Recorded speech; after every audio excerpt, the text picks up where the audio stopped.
Hello, everybody. I'm Ala Dajani. I'm lecturer from Al-Quds University, College of Science and Technology in Chemistry Department. My presentation about one topic of organic chemistry that I teach for chemist and medical school student about stereochemistry. My approach is to blend e-learning with face-to-face learning that actually our students used after Corona because there is a lot of digital or electronic resources in our university, like e-class, online quizzes, online assignment, all of this after Corona.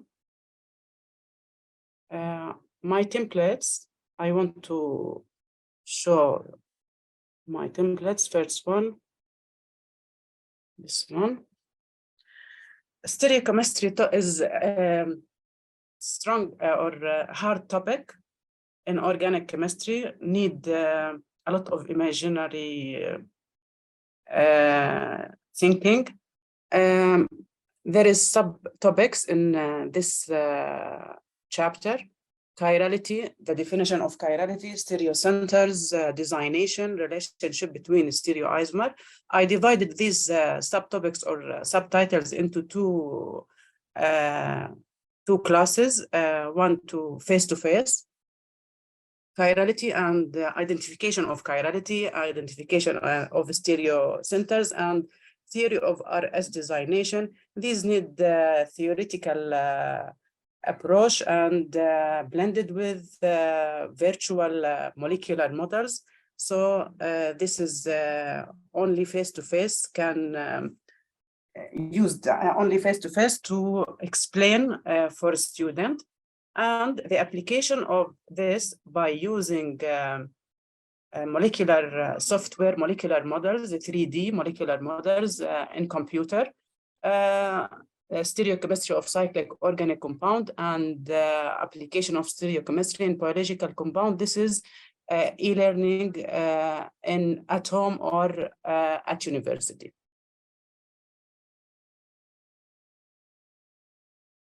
The second template that I did, who am I working for and with medical student mainly. What are the learning objectives? Differentiate between chiral and achiral. This is the objective of chapter.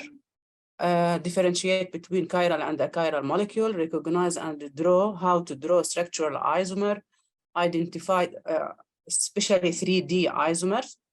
Identify the stereocenter. Designation, how the student can designate between R and S, and explain by using a molecular model. What are the resources I need? Textbook, recorded lectures, recorded lecture for me, online quizzes. What is my course about? Organic chemistry. What will my student know after having taken my course? Describe a three-dimensional structure of organic molecule and explain their stereochemical relationship. Do I know the group of students already? And if yes, what do I know about them? Yes, I know because I teach them in basic general chemistry. How will I deliver my course content via learning path in Moodle? Sorry, Dr. Ala, it may be to share the other slides. It is the first slide only which is up there here. Just a minute. You can share the whole screen, not one document. Okay, this one. Answer. Yeah. Thank you. Yes. Yes, thank you. Who am I creating this FCA course for? What is the group size? 60 students. What are the pitfalls for me and my student perception of 3D structure? What will be my time investment? 10 hours maybe, or 3 hours per week. What are my hard and software needs? I need molecular models for me and also for students. and also 3D software for molecular models. How can I overcome the obstacle? Encourage the student to use their own molecular models and maybe using VR technique. How will I evaluate the knowledge student gained? By online discussion and session and also online quizzes. The third module is about storyboard canvas. Description of the course, as I mentioned, the stereochemistry and how isomer related to each other. Proportion, face-to-face and distance, 40% distance learning. The group may be large, not 400, only 60 students. Course objective, as I mentioned, also differentiate between chiral and achiral molecule. And finally correlate between the activities of these molecules when differentiate between two stereoisomers. Online course content, stereochemistry of cyclic organic compound. This is mentioned before in the first template. Needs also, I mentioned molecular model software for stereochemistry. Outcome, understand the principle of stereochemistry. Be able to use molecular model to demonstrate isomers, be able to use software that explain stereochemistry, apply the principle of stereochemistry on a biological compound. Thank you. That's it. Okay, thank you very much. Noah, if there are questions, can you, I don't see it, so if you see that there are questions. No one raised his hand. Still no one. Maybe I can ask her because it's like something which is strange for me. About the hours, I saw that you said that 10 hours per week. Is it Ala, for Ala the question? Yes, yes. No, 3 hours per week. But you wrote. No. This is the mistake. This is the mistake. Only 3 hours per week. Yes. Also, and this 60 students is too much, yeah? Yes, but this is the law of your university, maybe instructions, yeah, you know? Yes.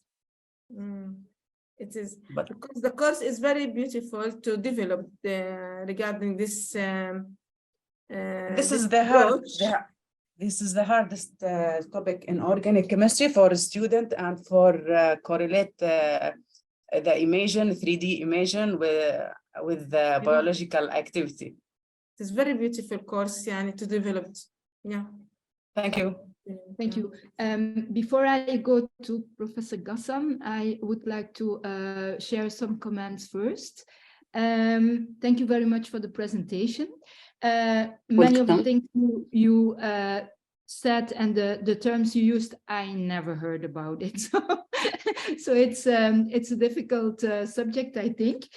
But that is also my question. So you have a lot of students. I think in the whole system you already designed now, it could be that it's important that you take more into consideration how you can help the students, because it's a very hard course to take, to reach the objectives at their own pace. So I think there will blended and flipped classroom learning be a very important method to reach that if you do it well, because if you add conditionality, they can't go to the next module before having understood everything of the first module, etc. So this is something we have to share ideas about if you want to, because I think it's important. And I had another one. Yes, you need 3D software. Do the students also have these software themselves, or is it only available at the faculty? This is what I need in the future, 3D software. Yes, okay. This is my hope. Yeah, okay, this is your hope. Okay. Yes. And it's something that has to be bought by the university. And could it be shared with the students or not? Or you I don't can. know that? No, we can. Because there is 3D software and with some professors and doctors and some colleges, but we can't, the doctors don't share with the student. This is need some permission and maybe buying by my university and put it in e-library. Yeah. This is help. Yeah, okay. So yeah, it's not that they can use it at home for the moment. It's not even there yet. So that wasn't clear to me. Thank you so much. Yeah, Professor Ghassan. Thank you. Thank you, Ala. It sounds really interesting for me to go for this kind of courses organic, though I personally believe that flipped classroom is applicable to every possible course. But what I'm curious of how you're going to, how you will implement that in fact, and how you're going to flip the whole, or at least part of the course. You've said that you're going to use some sort of self-created videos. Yes. Is it just for instruction, or are you going to, for example, do some work and film yourself, or do it as an experiment and so on? And this is just my thought for that. And another point is, you said software. I think in your case, if I'm not a chemist, so I don't know much about chemistry, but one of the things that you could possibly use is the simulation software somehow, or sometimes they call it e-labs for especially for chemistry. I don't know if you could get hold of this software. It would be very helpful for you and for your students. Really, I look forward to see how you're going to flip it. Thank you. Thank you very much. I think Lester, who is teaching physics in our university, can also go after some software ideas for us, because he's also very specialized in using tools and software. Lester, Yes. Do you want to add something? Yes, that's what I wanted to say for VR and other 3D tools. I'm sure I can help you with finding some interesting tools to use it in your class. Some other things I wanted to add was you've done a lot of work already. And in this case with a lot of students, it's like Lud said, you'd have to make sure that students can follow the course at their own pace.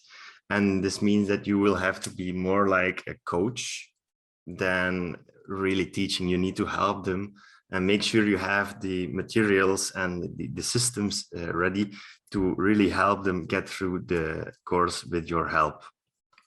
Then it's interesting that you say making videos of yourself, instruction-wise or lessons, and that's really good. And I'm sure we will show you how you do it in August. We have a full course on that, on video editing and filming yourself. Something I already want to say is just a pitfall for those things is that you try to film full lessons of 2 or 3 hours. Just make sure you make short videos of maybe 5 to 10 minutes, so your students can follow them at their own pace without losing concentration, because concentration span is not that long. So it's better to make short and interesting videos than one long video. And that's all I wanted to say. Thank you very much. Thank you. Okay, good. Someone else has a question? Sorry. Sorry, Okay. this is Asma. Ghassan, okay. okay. No, Ghassan bin Asma. okay. Asma, go on. Just add a comment No, because كمل دكتور، أنا ما انتبهت لك. It's okay. Just I am going to add a comment because as Professor Ghassan said, everything can be flipped, but we need to be more innovative in doing that. And because she mentioned something related to chemistry, and sometimes you can ask the students to watch a video or make an argumentation about something and ask the students to work on it before. I don't teach chemistry. I didn't teach physics, but all the time I used to ask students to watch a video, and most of these videos contain a problem or a challenge. And I asked a question and I asked the students to search and look. So in terms with face-to-face classes, it's only about coaching and directing them. What are the challenges? How can you contribute? What the argumentation you came up with? And that's it. Thank you. Thank you, Asma. A very good comment. Thank you. Thank you. Any question? Ala, you want to give any comment based on what you heard from Laster and Lut and Ghassan about your course? Yes, about the video, I asked my student to show only my videos, because there is when they shows different videos from different teachers, her and their mind will be opened a lot of information about chemistry and about organic chemistry. Like math, when there is a different explanation from different teachers, maybe the mind of the student will be splitted. So I thought when the student only study from or take the information from one teacher and from one way of teacher, this is better than a lot of videos. So I asked my student to show maybe my my videos and my other colleges videos better than others video. Yeah, okay, I understand. It's a good idea, and it's what we have sometimes when people use videos from YouTube. It's always so important that I also said it the first day, that you only take what you can use and what is feasible for your content. So you do it with your own videos. What Lester also wanted to say was, you can cut them in between and ask some questions online, interactive in between, not to make it too long. So if you didn't do that already, that's something we can also show you in August or online. Good. Yeah, thank you very much for your presentation. It was very interesting. And thank you a lot. A very good idea about what you want to do for your big group, because it's 60 is a big group to teach and to bring to the same level, all of them. Thank you. So can we now thank you a lot. Thank you.